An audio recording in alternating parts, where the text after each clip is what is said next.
So it's the summer, let's do it, let's be on the beach, why not? There's not that many opportunities where I get to shoot a video on the beach without huge gusts of wind, meaning that you can't hear me. So seeing as it's summer, I thought I'd do the Dee-Brief show whilst on the dog walk with my lovely doggie Abby, who you might see shortly. So apologies if I have to say hello to other dog walkers or swimmers as I walk along, but hopefully you'll enjoy the summer view as well as learn something about shaky hands, shaky voice and shaky knees. That's what we're going to talk about on today's mini debrief. So the mini debrief is just going to be 10 minutes or so about this topic of shaky hands and shaky knees and shaky voice. Well, I don't know if it's happened to you, but I've spoken to many clients who have had this issue, and they maybe have prepared really well for their presentation, but when they actually stand up to present, their hands are so shaky that it causes a few problems.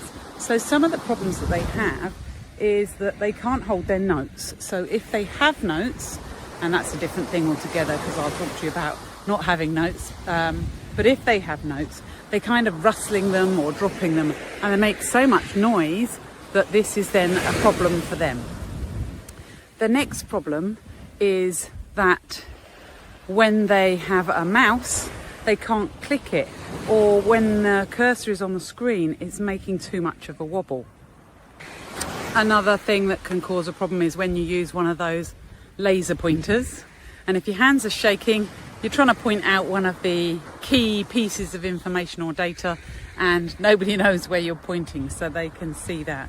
So shaky hands cause a number of things. And then if you're stressed and worried, maybe you feel like you want to reach for a glass of water because your voice is wobbling, but your wobbly hands mean you spill the water, or you daren't reach for the water because you're so shaky, which then exacerbates the problem, doesn't it?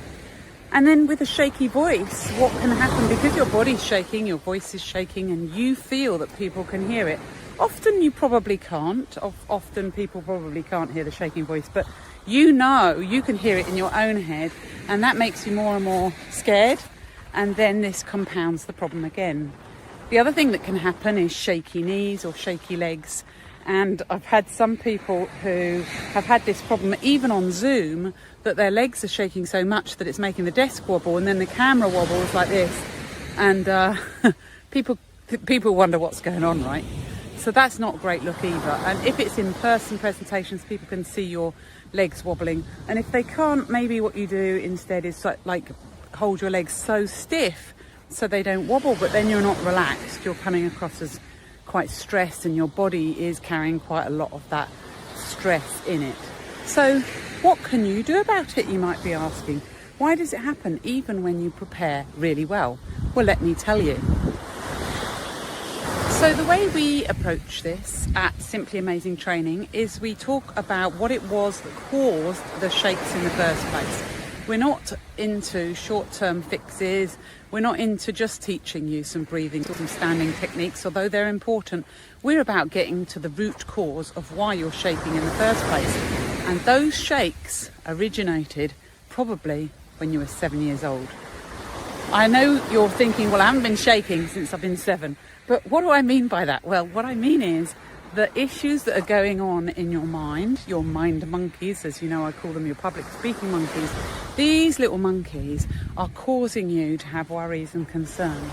And some of those concerns are based on things that happened when we were really young, and we established probably a negative belief about ourselves. Something like we're not good enough, or we're stupid, or we don't want to be wrong, or you're too fat, you're too short, you're too thin, you're too tall. Who knows? You don't fit in. Lots of monkeys like that exist. What we help you do is to do a 3-step process, which is to catch, connect, and then challenge the monkeys. And this is all outlined in my book, Taming Your Public Speaking Monkeys, and in lots of other blogs as well, so you can have a look at that.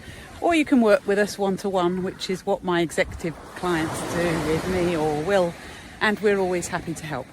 So the 3 fundamentals are around catching the monkey, first of all, And that means finding out which one is your particular monkey.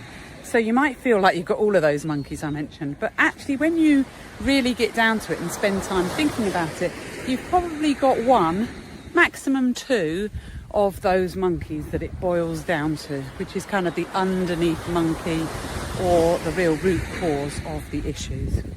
The next section is then to connect with the monkey, to find out where it came from. Why do you feel not good enough? Why do you feel stupid? Now, you don't really feel not good enough or stupid. You know it's not true. And that's why it's a monkey, because it's your monkey mind that's telling you that, but your other mind knows that you're perfectly capable. You're a high-flying executive, or you're a successful parent, or you're successful in your job and your community. Whatever, you're successful, but you aren't really feeling that success. You're feeling you're not good enough, or what other people call imposter syndrome, perhaps. So we help you connect with that. Where did it come from? Likely school, parents, upbringing, something when we were young that has sort of set this in place, and then we've kind of exaggerated it.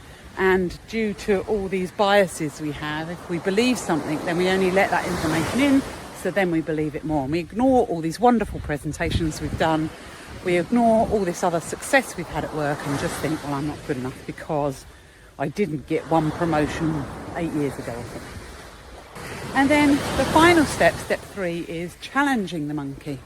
And most people try and do this too soon. So they think, well, the monkey isn't true, I'll just challenge it, I'll just say that it's not true.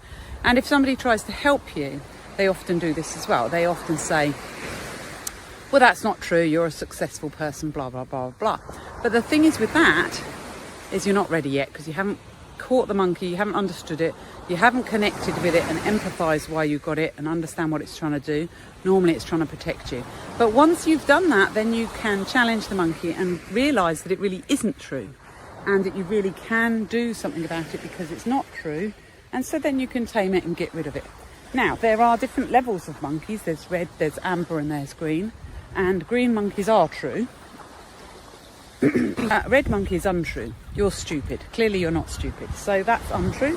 And an amber monkey is a mix between red and green. So something like my English isn't good enough, if you're maybe not in your first language, English isn't your first language. So that might be partly true. Maybe you do need to improve your business English, but it's also largely untrue. For example, if you already work in business and you're using English on a daily basis, I'm sure it is good enough. Now, the other true bit is you might need to slow down. So if you've got a strong accent, untrue is I'm thick because I've got X accent. True might be my accent is different from other people's, so I need to really slow down so that they understand. That's catch, connect, and challenge the monkeys. That's what you need to do. So in the future when you do this, then you'll be able to present with ease. You won't actually need a script. You can use the Simply Amazing structure, which is a whole nother video and set of videos. In fact, if you watch the Dee-Brief shows, episodes 2 to 5, I talk you through the Simply Amazing structure, which is something that allows you to have a structure in your mind or on a piece of paper, but one piece of paper, so you don't need to hold it with your shaky hands. And you'll have one piece of paper that you can present from, or a structure in your mind that you're presenting from, so you're following a logical flow, but you're also able to talk off the cuff around a topic that you know about. Or on a beach walk, for example, with no script, because you've got the structure in your head and you know what you're going to say. So that's how it could be once you tame and train your public speaking monkeys. You will no longer be worried about yourself. You'll be thinking about the audience and designing your presentation so that they enjoy what you're saying, and it's all about them, not about you. If you've enjoyed this little mini summer debrief, feel free to share it with people that you think would also benefit from it, and join us on some of our other debrief shows. We'll be starting season 2 with some new guests in a month or so. Really looking forward to that, and I'm already talking to some of those people now, so I know what's coming up. Got some really cool topics for you. The Dee-Brief show is available now on podcast, so it's dropping every week actually at the moment, and then we'll have series 2 will be about every 2 weeks probably, and we're also on YouTube, so find us on a podcast channel, Apple or Spotify or your favourite podcast. Find us on YouTube, D Clayton channel. There's a playlist called The Dee-Brief Show, so follow us there. and you can sign up to our newsletter on LinkedIn, and we're going to have a new newsletter coming out soon as well, which is just about updating you on who the guest is for the Dee-Brief show and what we're covering. So you might want to sign up to that to see if you're really interested in the topic, because we cover so many varied topics. Some of those topics are going to be for you and maybe not all of them. So you might want to sign up to the newsletter so you know which ones are the best and most favourite topics for you. So I look forward to seeing you sometime soon. Please, if you've got any questions or suggestions for shows and guests, then get in touch. I'd love to hear from you. And in the meantime, enjoy the summer. And if you're not from the UK, the weather is not always like this in the UK at something like 6:30 in the morning. But let's take advantage of it while it is. Over and out.